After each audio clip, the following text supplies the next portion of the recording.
Is it really worth dumping your money into a game that is going to buff or nerf something that you buy with a certain expectation of performance? Let's talk about that, and we're also going to talk about some of the new weapons in the game. I'll try grabbing some tailors with some of my new creations. This one here is one of the Ravengers style vehicles I put together with some of the cosmetics from one of their packs. And threw 3 of the assemblers on it just for fun. As assemblers as a weapon I hadn't really tried out before just recently, and I wanted to give them a test run as I've heard kind of mixed things. But we'll take it out to some PvP to earn some tailors and talk a little bit about buffs and nerfs and some of my thoughts about that. And then let's also let's talk about just the different weapons and psychology of playing some of the different weapons on the battlefield and how it kind of relates to actual performances. There's some things that aren't quantifiable, right, about weapons. You can't really see in the numbers. Some of it has to do with how your enemy sees the threat of the weapon to if you're attacked first or who you're attacked by. So kind of some interesting things to talk about there too. Anyway, it looks like here in this match we have another little domination match for A, B, and C. So we'll try playing with some of these assemblers and see how they work. Or adapters. I call them assemblers. No, they're actually adapters. Assembler's the other one. There's assemblers and adapters, and they all sound like little parts of electronics that somebody kind of named after the fact. but yeah, these are adapters. So anyway, let's talk about the first thing first. Some of my thoughts on buffs and nerfs. Recently, they're talking about making some balance changes to both machine guns and autocannons. Autocannons kind of across the board.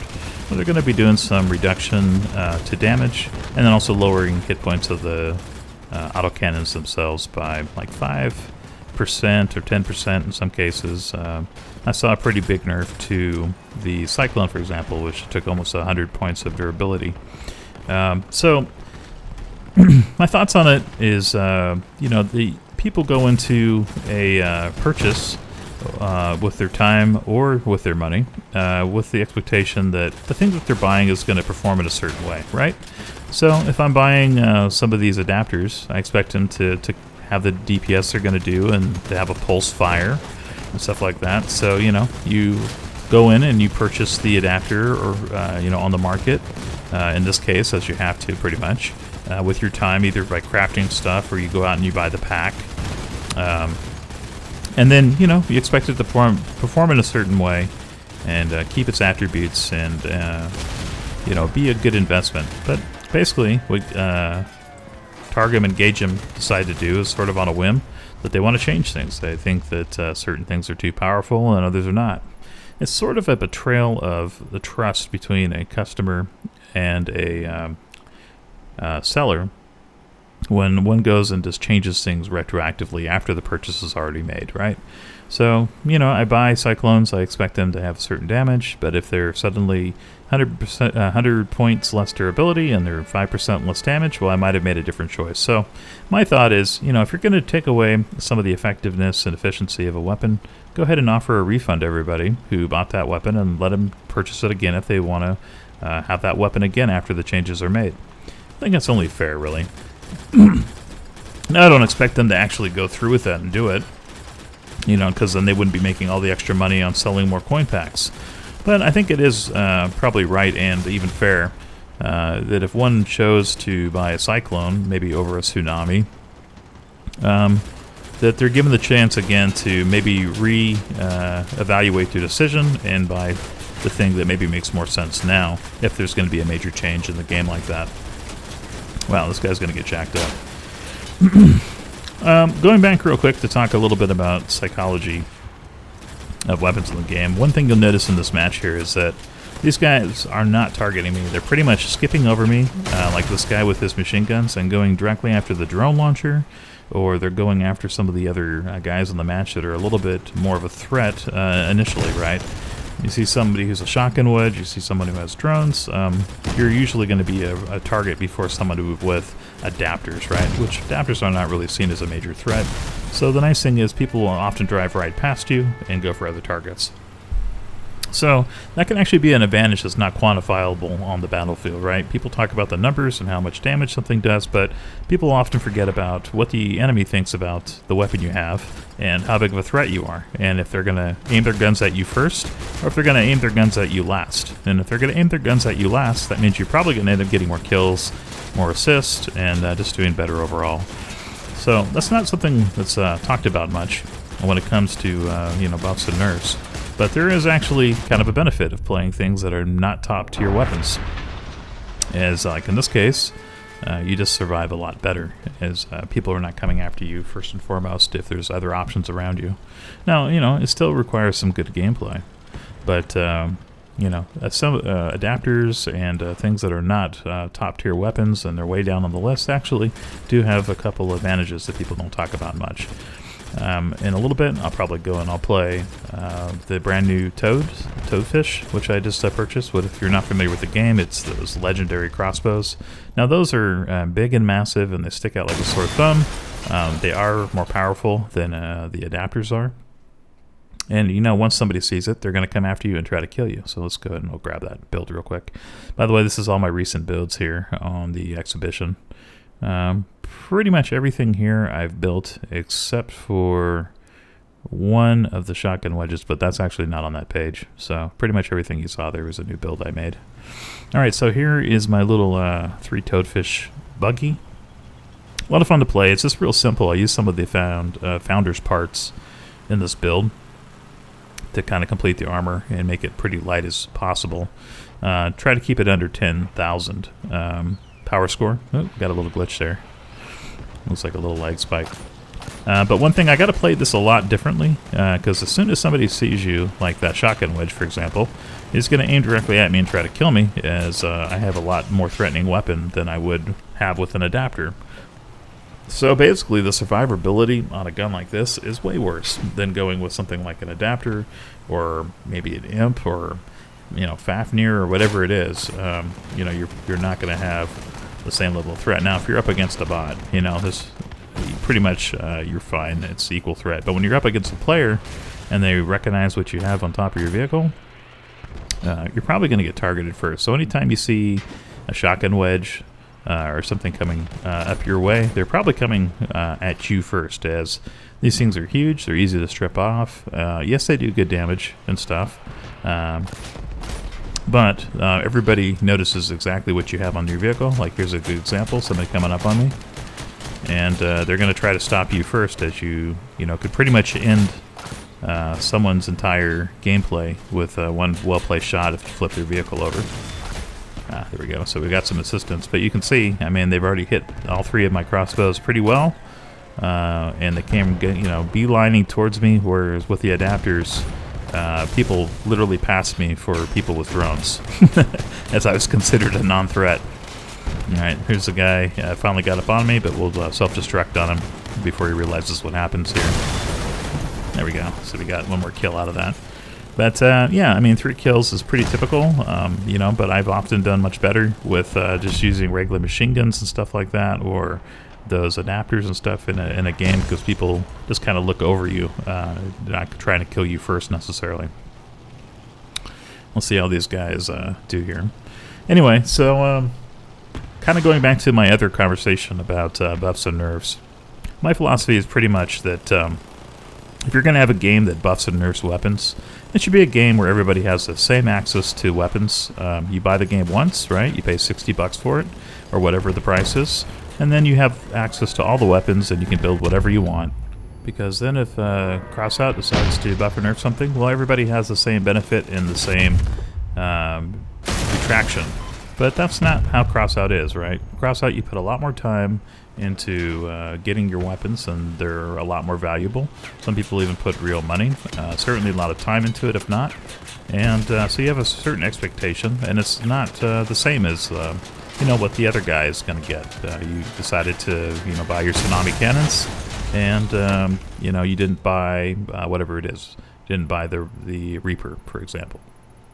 So so that was a decision you made with your time and your money, and just to have someone change it on a whim kind of flies in the face of, I think, a social contract between purchaser, buyer, on what you were supposed to be getting for your money. So, I say give people a refund who have the things that are getting nerfed, and if they want to rebuy the thing that is going to get nerfed, then they can do that. But if they want to buy something else, well, they should be able to do that, as the thing they bought is not the same as it was when they first purchased it. And, I'm kind of taking it a little further now. Before I was all for, buff whatever you want. But people also considered those things as not as good when they made their decisions. So in the same exact way, when something else is buffed, well, that was something else that you could have purchased at the time when you bought the thing that wasn't as good. So, I'm also kind of against buffing things too, which is kind of weird, unless it's a kind of game that you pay once for and then everybody has the exact same access to everything. So I think if you buff something, you should also be given a full refund and be given the decision if you want to buy it again or not. Now, I would say yes, of course, in that case, most people would choose to rebuy the weapon as it's gained value.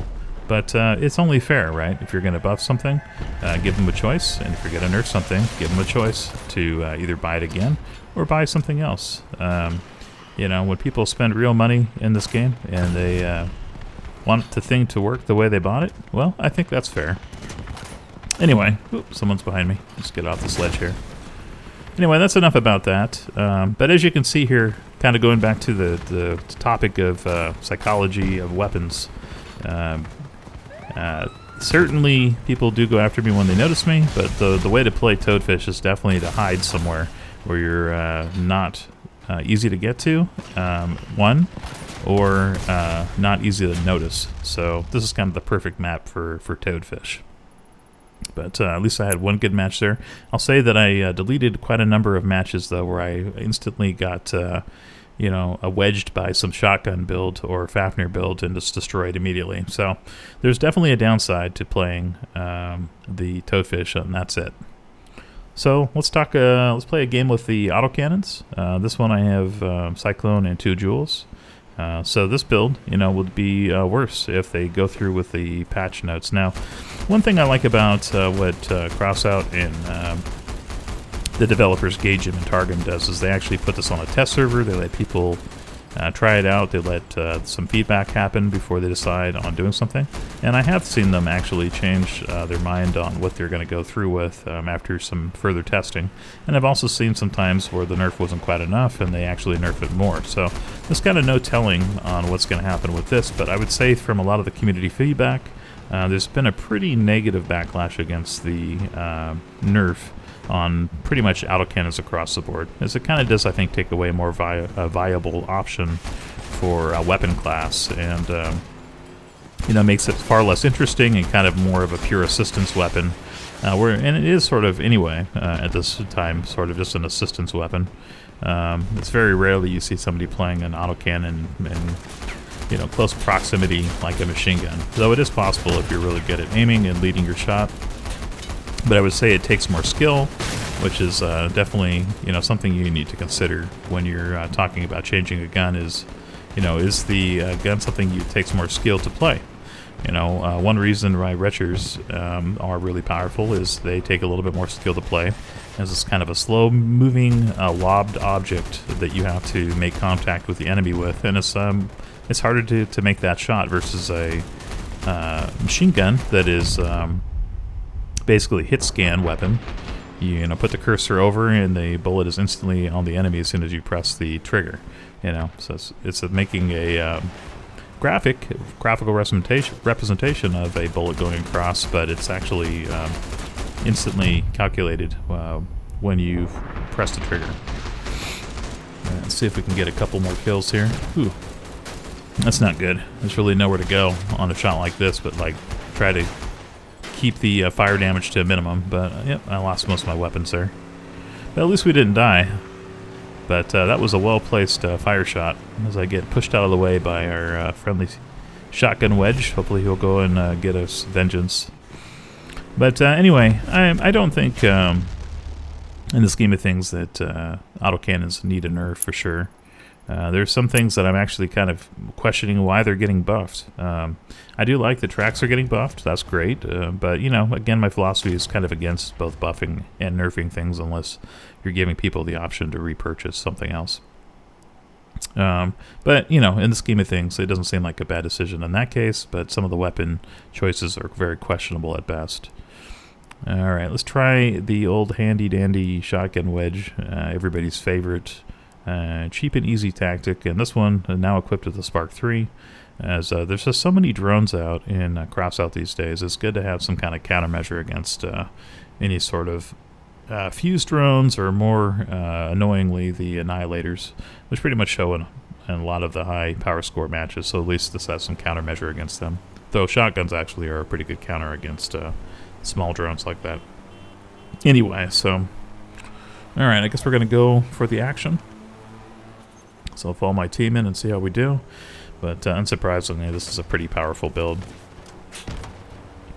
So anyway, one of the things I've been doing, kind of talking more about the Ravens event, is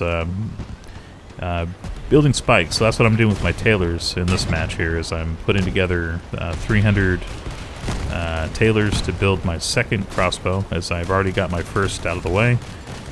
Spikes, or crossbows, whatever you want to call them, are one of the weapons slated to get a 7% nerf if the changes go through. I honestly don't think they need it that much. They're an okay weapon, and you know, increasing their power will certainly get you a lot more attention on the battlefield, and probably get you killed quicker if you're fighting good players. So, but it does make them a little bit more fun. I'd actually like to see the impulse increased on them more than have the damage increased on them more. But maybe they're better than I remember, because I remember actually selling off my spikes thinking that their performance really wasn't up to par.